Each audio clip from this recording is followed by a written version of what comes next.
Hi, Pravinkoodu Shappu written directed by Sreeraj Sreenivasan. ഈ cinema start ചെയ്യുന്ന സമയത്ത് തന്നെ നല്ലൊരു ടൈറ്റിൽ സോങ് ഉണ്ട് കേട്ടോ. ആ പാട്ട് മൊത്തം കണ്ടു കഴിയുമ്പോഴത്തേക്ക് നല്ലൊരു ഷാപ്പിൽ പോയിട്ട് നന്നായിട്ട് ഷാപ്പ് ഫുഡ് അടിച്ചൊരു ഫീൽ ആയിരിക്കും. നല്ലൊരു സ്റ്റാർട്ടായിരുന്നു. വിഷ്ണു വിജയ് ആണ് ഈ സിനിമയുടെ മ്യൂസിക് ചെയ്തിട്ടുള്ളത്. അറിയാലോ, Vishnu Vijay one of my favourite music ഡയറക്ടറാണ് പ്രസന്റ് ടൈമിലെ. നല്ല രീതിയിൽ തന്നെ പഠിപ്പിച്ച് വെച്ചിട്ടുണ്ട്. ബാക്ക്ഗ്രൗണ്ട് സ്കോർ ആയാലും പാട്ടായാലും ചില ട്രാക്കെല്ലാം നന്നായി തന്നെ ചെയ്തിട്ടുണ്ട്. ഈ പടം ബേസിക്കലി ഒരു ക്രൈം ഇൻവെസ്റ്റിഗേഷൻ ത്രില്ലറാണ്. പക്ഷേ സാധാരണ നമ്മൾ കണ്ടിട്ടുള്ള ജോണറിലുള്ള ഒരു സ്ഥിരം പോലീസ് സ്റ്റോറി അല്ലെങ്കിൽ ക്രൈം ഇൻവെസ്റ്റിഗേഷൻ പോലെയൊന്നുമല്ല. കുറച്ച് തമാശയൊക്കെ ചേർത്താണ് ഈ സിനിമ പറഞ്ഞു പോയിട്ടുള്ളത്. തമാശ വെച്ചാൽ രണ്ട് ടൈപ്പ് ഓഫ് തമാശകളുണ്ട്. ഒന്ന് സറ്ററിക്കലായിട്ടുള്ള തമാശയും മറ്റൊന്ന് നമ്മൾ നോർമൽ സിനിമയിലൊക്കെ കണ്ടിട്ടുള്ള ഈ പ്രിയദർശൻ മൂവിയിലൊക്കെ കാണുന്ന ടൈപ്പ് ഓഫ് തമാശയും. പക്ഷെ അൺഫോർച്ചുനേറ്റ്ലി ഈ രണ്ട് ടൈപ്പ് തമാശയും എനിക്ക് പേഴ്സണലി അത്ര വർക്കായിട്ടില്ല. എനിക്കെന്തോ ഈ സിനിമ ടെക്നിക്കലി അടിപൊളിയാണ്, നല്ല സ്ക്രിപ്റ്റും ഉണ്ട്. പക്ഷെ ഇത് പ്രസന്റ് ചെയ്ത രീതിയിൽ, പ്രത്യേകിച്ച് ബേസിലിന്റെ പെർഫോമൻസിലൊന്നും ഞാൻ അത്ര സാറ്റിസ്ഫൈഡ് അല്ല, അത്ര 100% സാറ്റിസ്ഫൈഡ് അല്ല. ബേസിലിന്റെ ക്യാരക്ടറിലേക്ക് വന്നു കഴിഞ്ഞാൽ ഇയാളൊരു പോലീസുകാരനാണ്.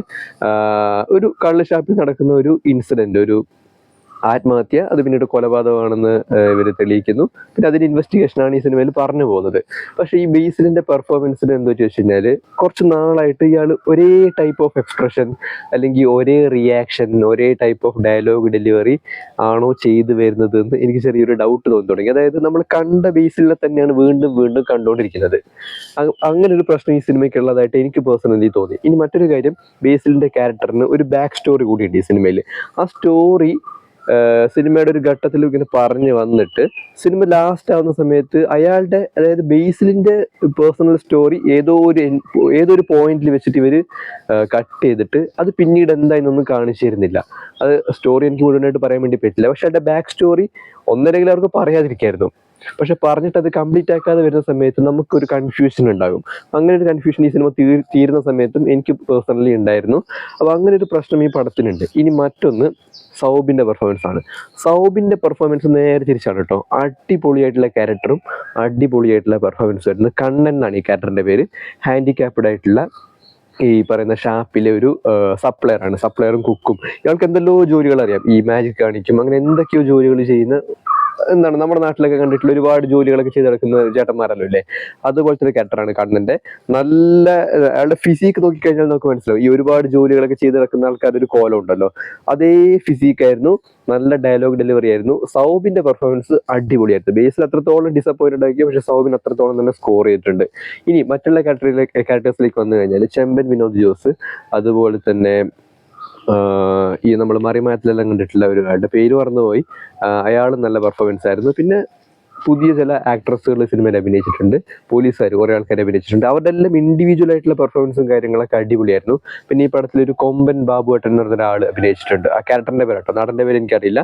അത്യാവശ്യം നല്ല പെർഫോമൻസ് ആയിരുന്നു. നല്ല സൈസ് ആയിട്ടുള്ള ഒരു ചങ്ങ. അയാളെ കണ്ടു കഴിഞ്ഞാൽ തന്നെ മനസ്സിലാവും, അയാളുടെ കയ്യിൽ നിന്ന് കിട്ടിക്കഴിഞ്ഞാൽ ആള് തീരും. അയാളുടെ ഫൈറ്റും കാര്യങ്ങളൊക്കെ നല്ല അടിപൊളിയായിരുന്നു. ഈ ടെക്നിക്കൽ സൈഡിലേക്ക് വന്നു കഴിഞ്ഞാൽ പടത്തിന്റെ സിനിമാറ്റോഗ്രഫി ഷൈജു ഖാലിദാണ്. നല്ല കളർഫുൾ ആയിട്ടുള്ള ഫ്രെയിം. ഷൈജു ഖാലിദിനെ കുറിച്ച് തന്നെ പറയണ്ടല്ലോ. അതായത് എവിടെ നിന്ന് നോക്കിയാലും നല്ല എസ്തെറ്റിക് ആണ് സീനുകളെല്ലാം. പിന്നെ പടത്തിന്റെ എഡിറ്റിംഗ് ആയിട്ടുള്ളത് ഷെഫീഖ് എന്ന് പറയുന്ന ആളാണ്. നല്ല എഡിറ്റിംഗ് ആയിരുന്നു. പടത്തിന്റെ മ്യൂസിക്കിലേക്ക് വന്നു കഴിഞ്ഞാൽ തുടക്കം മുതൽ അവസാനം വരെ മ്യൂസിക്കലി പടം നല്ല റിച്ച് ആണ്. നന്നായി പഠിപ്പിച്ച് തന്നെ വെച്ചിട്ടുണ്ട് വിഷ്ണു വിജയ്. ഗംഭീരമായിട്ടുള്ള ബാക്ക്ഗ്രൗണ്ട് സ്കോറും അതുപോലെ തന്നെ പാട്ടും. അതായത് ചില നാടൻ പാട്ടെല്ലാം ചെയ്തു വെച്ചിട്ടുണ്ട്. അത് ഒറിജിനൽ നാടൻ പാട്ട് തന്നെയാണ്, പക്ഷെ ആ സീനുമായിട്ട് ബ്ലെൻഡ് ചെയ്ത് വരുന്ന സമയത്ത് വല്ലാത്തൊരു ഫീലായിരുന്നു. എനിക്ക് ആകെയിൽ വർക്കാവാതെ പോയത് ഞാൻ ഈ പറഞ്ഞ സറ്ററിക്കലായിട്ടുള്ള കാര്യങ്ങളൊക്കെയാണ്. സറ്ററിക്കലായിട്ടുള്ള തമാശയും പിന്നെ ബാക്കിയുള്ള ഈ കോമഡി ട്രാക്കുമാണ്. അത് എന്തുകൊണ്ടാണ് അങ്ങനെ ചെയ്തത് എനിക്ക് മനസ്സിലായിട്ടില്ല. കാരണം എനിക്ക് തീരെ അത് കണ്ടിട്ട് ചിരിക്കാൻ പോലും തോന്നിയിട്ടില്ല. പക്ഷെ നല്ലൊരു ഇൻവെസ്റ്റിഗേഷൻ സ്റ്റോറിയാണ് പറയുന്നത്. പിന്നെ ആ ഒരു മർഡർ അത് ചെയ്തു വെച്ചിട്ടുള്ളത് അത്യാവശ്യം നല്ല ട്രിക്കി ആയിട്ടുള്ളൊരു ഐഡിയയിലാണ്.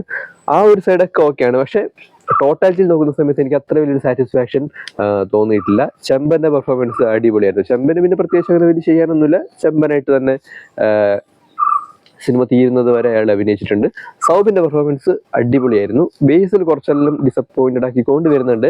അയാൾ ഈ റിയാക്ഷൻ, അതുപോലെ തന്നെ എക്സ്പ്രഷൻ, ഡയലോഗ് ഡെലിവറി എല്ലാം ഒന്ന് മാറ്റി പിടിച്ചില്ലെങ്കിൽ ചിലപ്പോൾ ഇനി വരുന്ന സിനിമകളിൽ നമുക്ക് ഈ പറയുന്ന റിപ്പീറ്റേഷൻ ഫീൽ ചെയ്യും. ടെക്നിക്കൽ സൈഡിൽ അടിപൊളിയായിട്ടുള്ള നല്ലൊരു സ്റ്റോറി ട്രാക്ക് ഉണ്ട്. പക്ഷേ ഈ പറഞ്ഞ ബേസിലിൻ്റെ പേഴ്സണൽ ആയിട്ടുള്ള സ്റ്റോറി, അയാളുടെ ബാക്ക് സ്റ്റോറി ഒന്നല്ലെങ്കിൽ അത് കംപ്ലീറ്റ് ആക്കായിരുന്നു, അല്ലെങ്കിൽ അത് പറയാതിരിക്കായിരുന്നു. അങ്ങനെ ആകെ ടോട്ടലി നോക്കിക്കഴിഞ്ഞാൽ എനിക്ക് പേഴ്സണലി ഇതൊരു ഒരു ആവറേജ് മൂവി, അല്ലെങ്കിൽ കണ്ടിരിക്കാം എന്നുള്ളൊരു അങ്ങനെ ഒരു ഫീലാണ് ഈ സിനിമ കണ്ടപ്പോൾ എനിക്ക് തോന്നിയത്. നിങ്ങൾ കണ്ടു നോക്കാം. വെറൈറ്റി ആയിട്ടുള്ളൊരു പടമാണ്, ഡിഫറെൻ്റ് ആയിട്ടുള്ളൊരു ട്രീറ്റാണ്, ടെക്നിക്കലി ഗുഡ്, അടിപൊളിയായിട്ടുള്ളൊരു പടം. പക്ഷെ എനിക്കൊരു ആവറേജ് ഫീലാണ്, ഒരു എബോവ് ആവറേജ്, അത്ര അടിപൊളിയല്ല, ഒരു എബോവ് ആവറേജ് ഫീലാണ് ഉണ്ടായത്. സോ ഇതാണ് പ്രാവിൻകൂട് ഷാപ്പ്.